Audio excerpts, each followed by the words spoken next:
Austin Hill wins the Xfinity race. Who saw that coming? I did. I did. Me and Jared. Hey, here's the good news. Here's not all is lost. I did get a text from someone in sales at JGR saying just making sure that you're still wanting to run an Xfinity race at Daytona. I said, yes, please. So if you are a company, I'm looking for a one race sponsorship for Daytona in the Xfinity series. Ohio State, pick up the phone. You an Ohio State car. Oh man.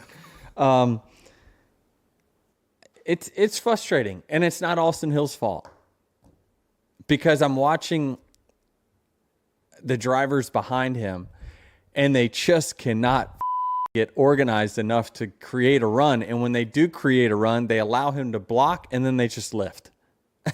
And so it's painful to watch, but his car is better than everyone else's, and he is better than everyone else.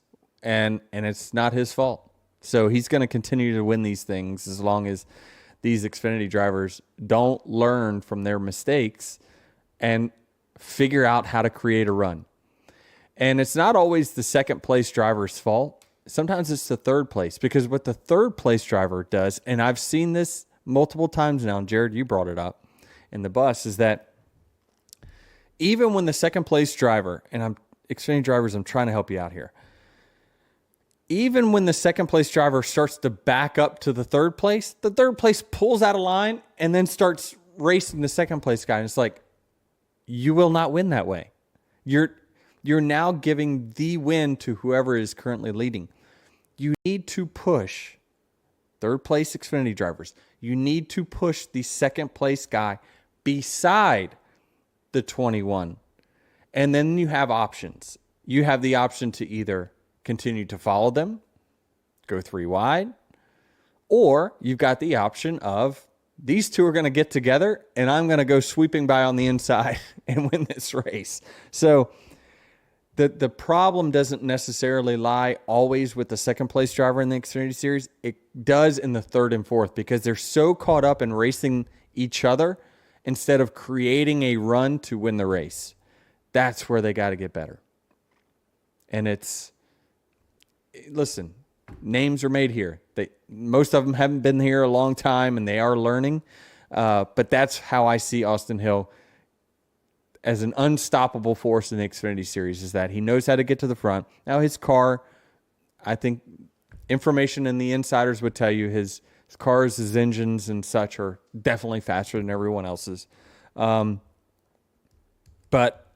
he knows what to do and nobody else does. Yeah.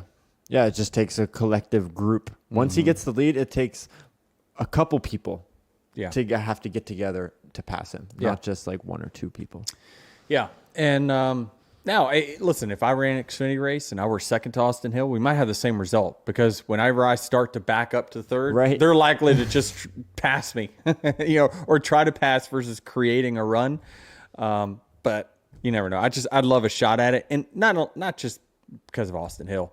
I want to, because it looks really, really fun. Those Xfinity cars have a bubble behind them that is larger than what the Cup cars are. So you create runs. There's more space between the cars. And so there's opportunities to make runs, build a run, take the run, get back in line,